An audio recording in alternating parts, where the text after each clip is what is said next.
Então, uma boa noite a todos nós que nos encontramos aqui no Grupo Espírita Seara do Mestre, a todos aqueles que nos assistem também pela Web TV, uma boa noite. E que todos nós possamos estar envolvidos em sentimentos de paz, de amor, de esperança, de fé, e principalmente sentindo essas vibrações que nos envolvem nesse momento nos nossos corações. Como o Antônio avisou, nós estamos hoje começando uma semana temática muito importante, visto a época do ano, aonde com certeza nós andamos, alguns, muitas vezes tristes, muito pensativos. É uma época que muitos de nós pensamos mais em Deus, no que é a vida, o porquê estamos aqui, o porquê da dor, o porquê da separação, o porquê do sofrimento. E esse tema, a perda de pessoas amadas, principalmente nesse sentido, a doutrina espírita tem muito a nos amparar, a nos ajudar, a nos confortar, a nos esclarecer. Principalmente porque nenhum sofrimento na terra talvez possa ser comparado a daquele coração que se debruça sobre outro coração, querido, amado, ali, em silêncio, no ataúde, indo em rumo ao grande silêncio. Muitos sabem o que é isso. Separar-se, perder um ser querido e amado, que dividia a vida, muitas vezes um marido amoroso, que cuidava do lar com carinho, um pai querido, uma mãe amorosa, atenciosa, um irmão, um amigo, um avô, ou um filho. Diz a ciência que o ser humano, se pudesse ser medido o grau de dor, com certeza a dor daquele ser amado, da separação, da perda de um filho principalmente, é uma das dores mais intensas que o ser humano pode sentir. Não há como explicar, é só quem realmente passou por um momento assim para o dizer. Todos nós, com certeza, já nos separamos, já perdemos seres queridos, pais, talvez alguns irmãos ou outros. A gente sabe o quanto dói. Mas sabemos também, e a gente tenta imaginar o quanto deve ser sofrido. Mas, como falávamos, a doutrina espírita ela é muito consoladora e esclarecedora nesse sentido. Principalmente porque não é ela que usa uma fé cega, uma fé imposta, uma fé simplesmente ditada, mas é uma fé raciocinada, e isso que muda. Principalmente nesse sentido, Allan Kardec, na questão 936 do Livro dos Espíritos, no seu comentário, a Resposta dos Espíritos, ele diz ali, que a doutrina espírita, pelas provas patentes que oferece da vida futura, pela presença em torno de nós, daqueles a quem amamos, pela continuidade da afeição e da solicitude que devotam a nós e pelas relações que ela nos permite estabelecer com eles. Um momentinho. Só um minutinho que deu uma interferência aqui. Pelas relações que ela nos permite estabelecer com eles, oferece-nos suprema consolação numa das causas mais legítimas de dor. Numa das causas mais legítimas de dor. Não há como dizer a alguém que perdeu um ente querido para não sofrer, para não sentir dor, porque não há como. A pessoa vai sofrer, ela vai sofrer à sua maneira, ela vai sentir dor. Mas, principalmente nesse sentido, o que vem nos trazer de alento, de consolo e de ajuda é principalmente essa questão. Isso se valendo para todos nós, mas uma frase muito marcante, quando eu li ela, me marcou muito, que está no livro As Mães de Chico Xavier, e é uma frase de Célia Diniz, uma mãe, que nós vamos falar um pouco sobre ela, e que ali ela diz, só existe algo mais marcante que perder um filho, diz ela. Descobrir que ele continua vivo. E é isso que a doutrina espírita nos traz.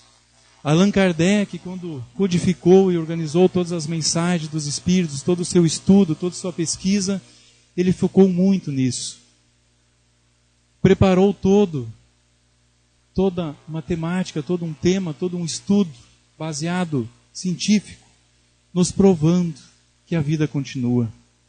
E não haveria como nós entendermos Deus, o amor de Deus, se nós não compreendêssemos principalmente essa questão do seu amor, da sua justiça, do porquê da vida e principalmente se nós não entendêssemos que somos seres imortais e que tivemos outras existências.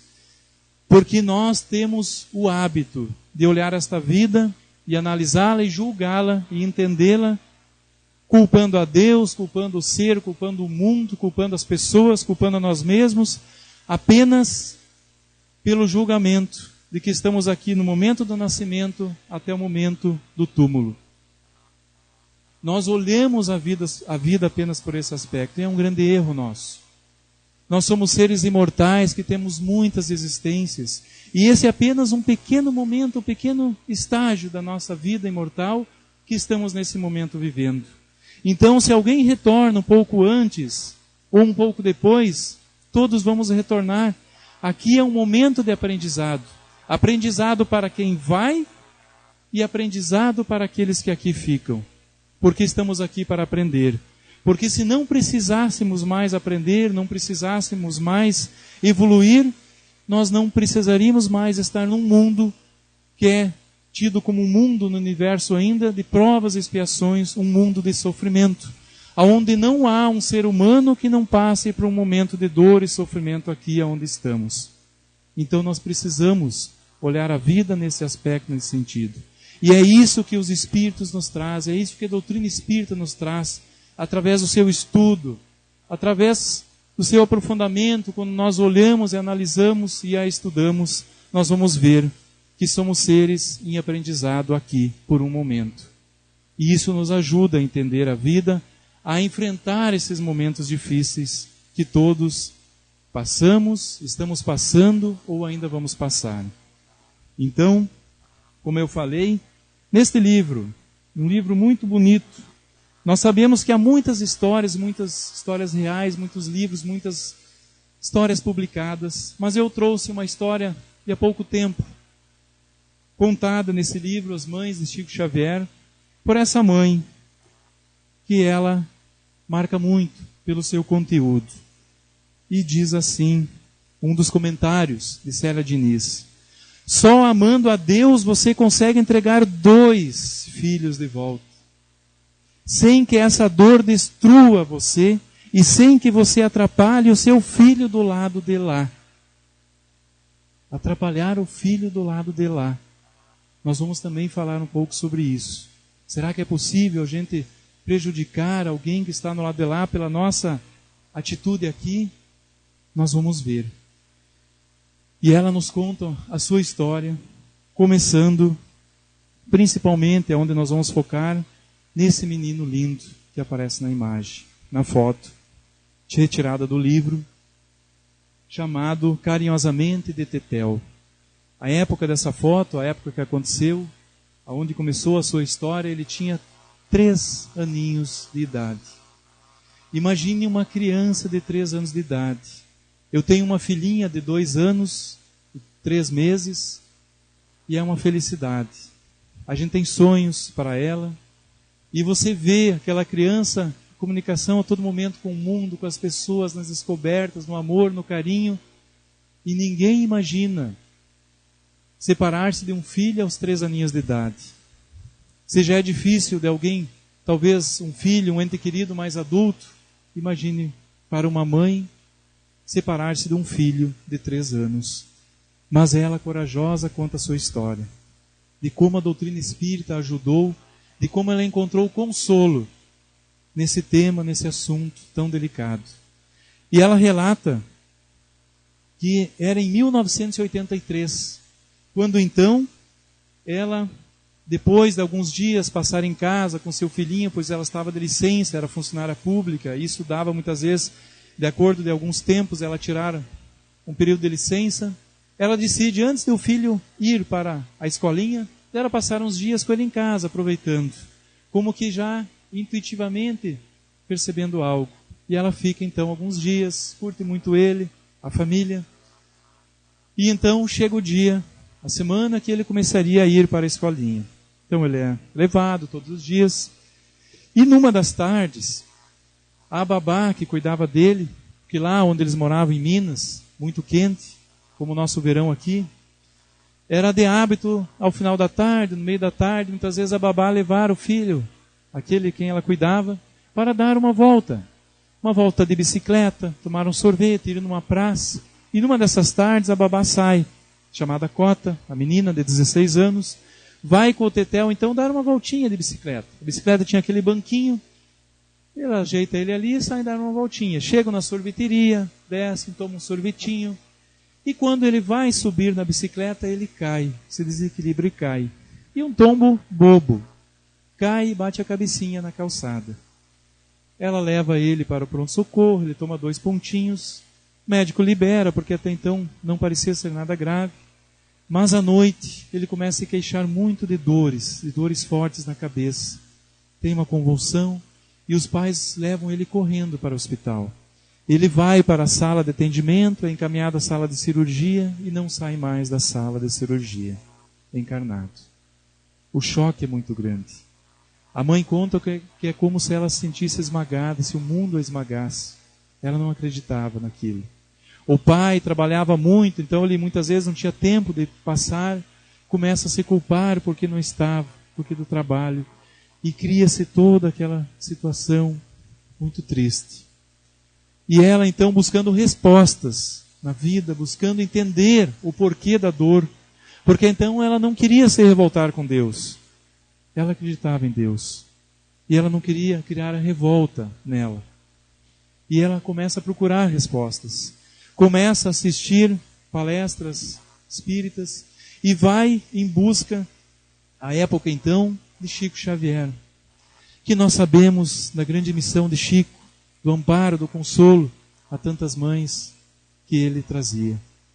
E ela vai então atrás do Chico Xavier. Chegando lá, não era apenas ela lá, muitas mães.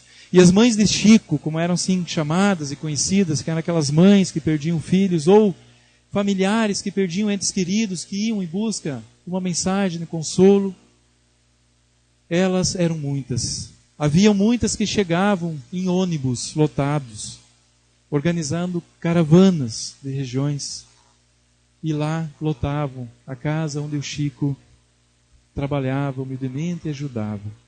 Chico as recebia uma por uma, repartindo a dor com elas, dividindo aquela dor, porque ela conta que o dia que ela chegou, ela estava simplesmente um trapo humano, ela conta.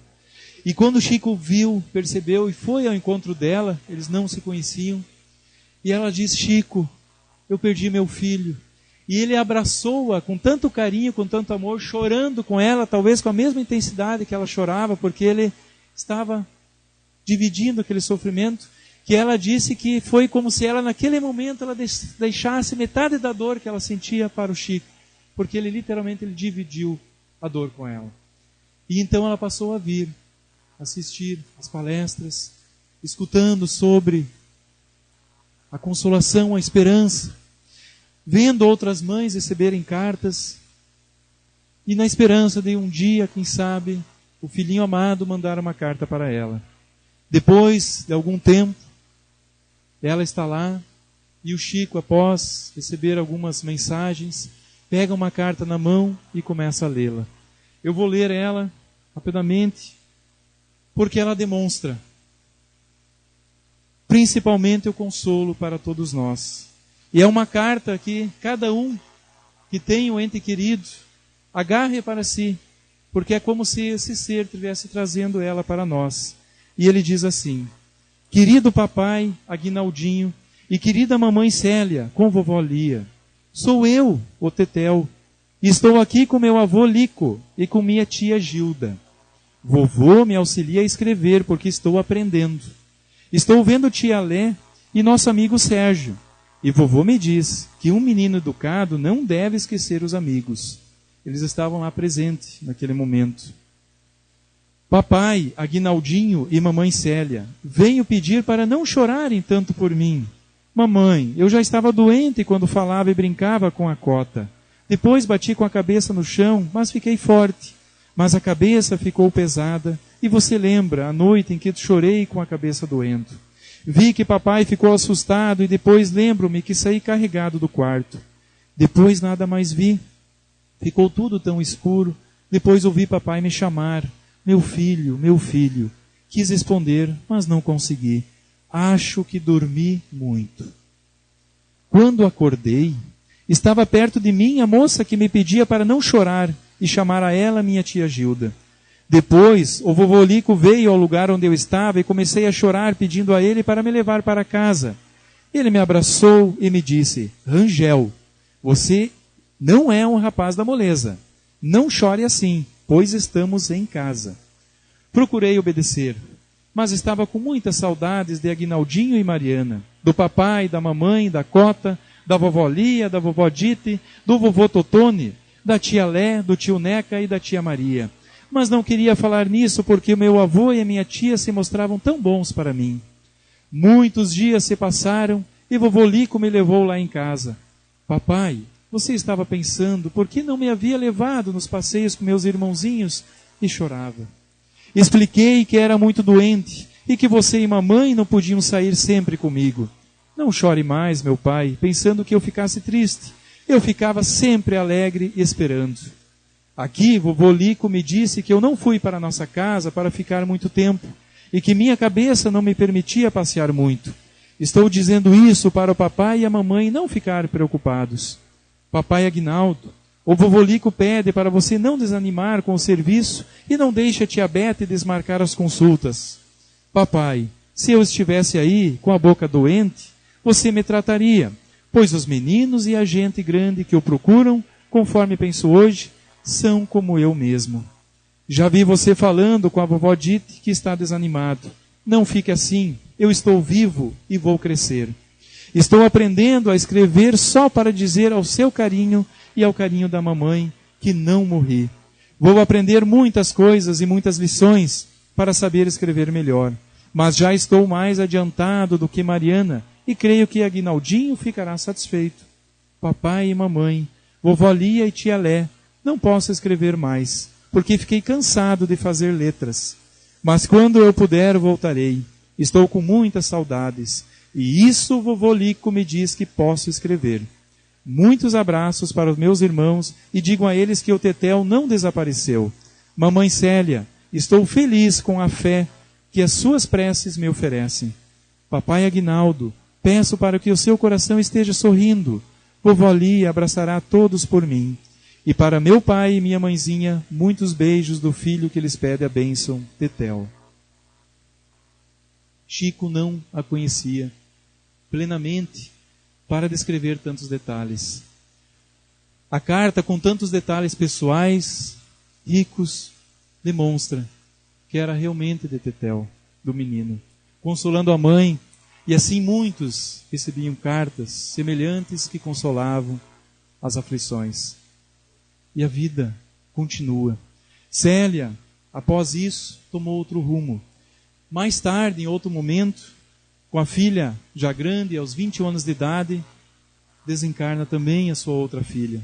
Novamente ela enfrenta a mesma luta, a mesma provação, mas enfrenta com coragem, com resignação, entendendo o que é a vida. E ela, em algumas das suas frases tão bonitas que eu separei, numa delas ela diz que a gente aprende o que é o verdadeiro amor quando nossos filhos voltam para casa antes de nós. Vejam bem.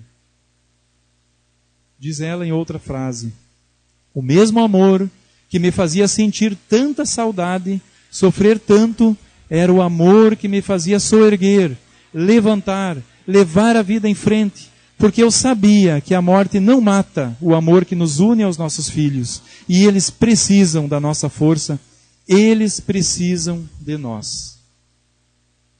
Não é porque um filho desencarnou, que um ente querido nosso desencarnou, que ele não vai precisar de nós. Ele precisa. Muito. da nossa fé, do nosso equilíbrio, das nossas preces, porque Ele sente também o que nós estamos sentindo. E aí, ela termina dizendo que a dor só acontece na nossa vida para nos ensinar alguma coisa. Ninguém sofre um minuto a mais que a sua necessidade de aprender algo. Uma grande lição para nós. E Joana de Ângeles, no livro Deus, Entrega-te a Deus, ela diz ali: consciente da própria responsabilidade, o indivíduo compreende que todas as circunstâncias com que se depara fazem parte do programa a que se encontra vinculado, sabendo administrar as boas como aquelas que parecem afligentes. Joana de Ângeles fala ali nesse programa, justamente na questão que nos alerta, que ao estudarmos a doutrina espírita nós vamos compreender que todos nós aqui estamos para aprender algo.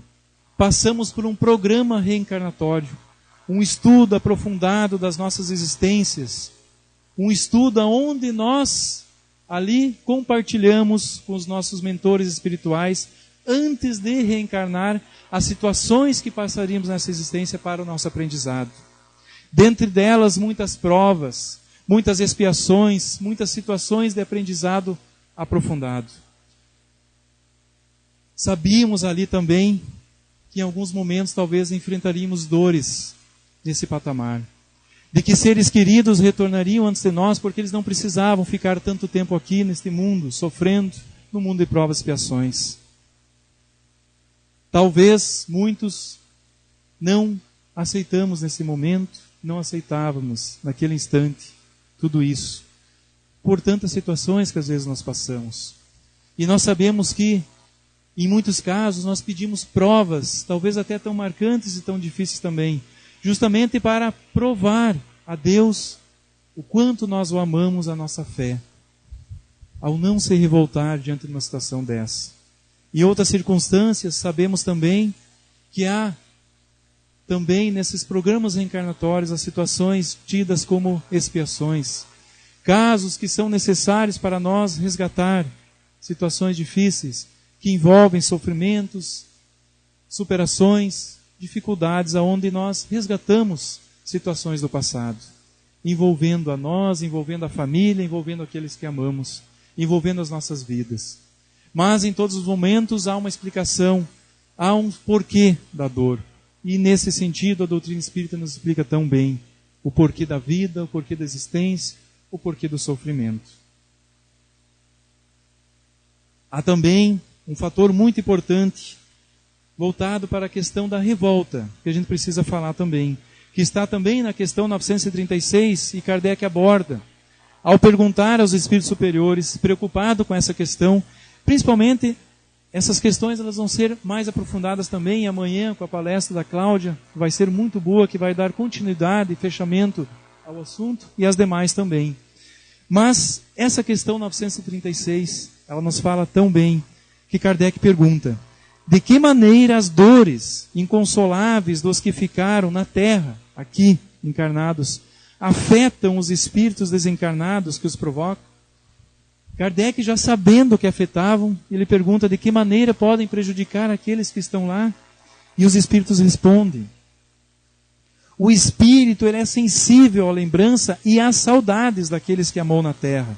Mas uma dor incessante e fora de propósito o afeta penosamente, porque ele vê nessa dor excessiva a falta de fé no futuro e de confiança em Deus, e por conseguinte um obstáculo ao progresso e talvez ao reencontro com os que ficaram. Volto a dizer que nós vemos a nossa existência apenas no momento do nascimento ao momento do túmulo. E aí eu volto a dizer que é um erro para nós. Seria com certeza injusto da parte de Deus deixar pais, deixar muitas vezes que pessoas durante a existência não sofressem essa dor tão profunda, enquanto que outros jamais, na sua existência física, vão enterrar um filho, vão enterrar alguém tão querido, ou vão passar por uma situação tão delicada. Aonde estaria o amor de Deus que permitisse que um sofresse tanto e outro não passasse por uma experiência dessas? Se nós analisarmos a existência física apenas no momento do nascimento até o momento do túmulo, Eu digo, talvez por mim, ou talvez muitos vão achar isso também, que eu pensaria assim e pensava assim, que Deus não era justo, ou que Deus não existia. Porque não há como acreditar no amor de Deus, na justiça divina, se nós olharmos a vida apenas nesse momento, nesse instante do nascimento até o túmulo. Não há como a pessoa encontrar aqui a felicidade. Não há como evitar esses sofrimentos. Mas nós conseguimos entendê-los, compreendê-los e aceitá-los quando nós passamos a analisar o aspecto consolador da doutrina espírita, das existências, da pluralidade das existências, que nós somos espíritos imortais, que já vivemos muitas vezes, que trazemos uma bagagem de experiências, e que esse é um breve momento na existência. E que muitas vezes dores são lições, são aprendizados, são experiências que nós, para a nossa evolução, precisamos ainda passar. E aí nós vamos entender que aqui não é o fim, aqui é apenas um trajeto. Dizia Jesus, e os Espíritos dizem também, que a felicidade ela não é deste mundo. Porque aqui nós estamos por um momento. Este não é um mundo real, vamos assim dizer, nosso, de espíritos. O nosso mundo real é um mundo espiritual. Porque é de lá que nós viemos, é para lá que nós vamos. E o momento que nós estivermos já mais evoluídos, nós não voltaremos a reencarnar num corpo físico. Porque não haverá mais necessidade. Então viveremos plenamente no mundo espiritual com aqueles que nós amamos. E isso nós precisamos entender e buscar. Também há outro ponto, que muitos, quando enfrentam uma situação do ente querido que desencarna, seja por acidente, seja pela situação difícil, seja por qual for uma doença, ou seja, qual for a situação, como a gente ama, a gente se preocupa, será que aquele ser sofreu? Será que, como que foi? A gente fica com aquela preocupação, aquela ansiedade, além do sofrimento. E Kardec, também preocupado com essa questão, ele pergunta, na questão 154, é dolorosa a separação da alma e do corpo? E os espíritos respondem, não. O corpo quase sempre sofre mais durante a vida do que no momento da morte. A alma, nenhuma parte toma nisso. E aí eu volto a lembrar a carta que nós lemos agora há pouco, do Tetel, dizendo que ele adormeceu. Ele adormeceu. Ele não percebeu nada. Acordou depois, já num lugar bom, onde ali a tia Gilda, que se identificou para ele, o acalmava, o atendia, o seu avô, tantos outros. Não é um momento este de dor. E isso a gente precisa entender. Mas nós precisamos trabalhar isso dentro de nós. Nós precisamos quebrar esse tabu da questão morte, desse assunto. E viver todos os dias como se nós fôssemos viver este dia como sendo o último. Olhar para os nossos entes queridos, encarnados, aqueles que amamos, aquelas pessoas que compartilhamos a vida, e dizer a ela o quanto nós a amamos, todos os dias. Porque a gente não sabe se vai voltar hoje ou não. Dizia Haroldo Dutra Dias, numa palestra tão bonita que ele fez aqui na cidade, que ele dizia, estamos todos aqui em fila. Porque é verdade, todos estamos em fila para retornar. Alguns aqui vão primeiro, outros estão nos últimos lugares da fila, mas todos vamos voltar. Isso é a única coisa certa na existência. Temos que viver assim. Falar sobre isso sem medo, entender e compreender a naturalidade de um desencarne. Que é natural isso. Claro, que é uma dor que tem que ser trabalhada. A saudade fica, e a saudade é algo natural e algo gostoso também, se ela é uma saudade equilibrada, porque é sinal que a gente ama, é uma forma de demonstrar o carinho e o amor. Mas nós precisamos conversar sobre isso com os nossos familiares, nos preparar também, conversar principalmente, nesse sentido eu digo, a gente falha muito, conversar também com os nossos filhos sobre isso, não importando a idade deles, é fundamental. Porque, como foi o caso do Tetel, talvez um filho nosso retorne, nós não sabemos. Talvez nós retornamos e deixamos um filho pequeno sem entender o que aconteceu, sem nunca ter falado sobre isso. O trauma será muito maior. Precisamos trabalhar esse tema também com as nossas crianças, nossos filhos. E aí, nesse aspecto, há um livro maravilhoso, que foi o livro do clube do livro infantil do mês passado, que é esse livro Esconde-Esconde. Eu achei fantástica a história que a Dailson Salles, pelo Espírito Christian, conta a nós aqui. Uma forma clara, uma linguagem infantil que vai ajudar com certeza nossas crianças e nos ajudar também a entender. Nós vamos fazer de conta agora que estamos contando ela ou que somos crianças a escutando. E aí nós vamos contar essa história para ver o quanto muitas vezes um tema que causa tanta dor pode ser contado de uma forma tão natural aos nossos filhos. Essa capa do livro, e começa assim a história. O menino Christian, o espírito, contando que ele tem 6 aninhos de idade e que minha história começa assim, diz ele: era uma vez uma família, a minha família, e ele mostra o papai dele, a mamãe e ele, feliz, passeando. Continua ele mostrando no dia a dia o quanto ele brincava com seus pais, jogava joguinhos, brincava, adorava. Era uma família muito feliz. Conta ele que às vezes havia uma briguinha, um desentendimento, um ficava de cara feia, mas logo estava todo mundo bem de novo. Ele adorava a sua família, adora o seu pai, a sua mãe, porque ele viveu dias muito felizes com eles. E ele diz, relata, que a sua brincadeira preferida era brincar de esconde-esconde. E era já de praxe. O pai entrar em casa do trabalho, quando abria a porta, ele já gritava lá do corredor: ô Lúcia, cadê o meu gurizinho? Cadê o Christian? Onde é que ele está? E aí o menininho corria se esconder. E se escondia. E às vezes ele conta que ele se escondia tão bem que o pai não achava. Que tinha que parar de brincar para achar o menino. Outras vezes ele se escondia, o pai via, mas fazia de conta que não havia visto ele para que a brincadeira continuasse. E então assim eles brincavam, adoravam. E o pai dele sempre dizia para ele: Christian, você parece que é um menino invisível, porque às vezes você desaparece. E assim ele conta que brincava. E eles viviam felizes. Até que um dia, passado algum tempo, ele começou a sentir muitas dores, começou a sentir alguns sintomas estranhos, e os pais levaram ele ao médico. O médico fez alguns exames, pediu outros exames e mais exames, e ele teve que ficar baixado no hospital, em tratamento, tomando remédios fortes. Começaram a cair seus cabelinhos, ele relata, e então ele mudou-se de casa para o hospital. Sua família, conta ele, o papai e a mamãe dele, se mudaram também e passavam o tempo todo com ele. Os vovós, então, passaram também a visitar mais constantemente ele. E então, ele conta que era muito feliz, porque seus avós vinham esporadicamente visitá-lo e agora estavam quase que todos os dias lá. E sempre vinham, seu avô era muito brincalhão e eles se divertiam muito.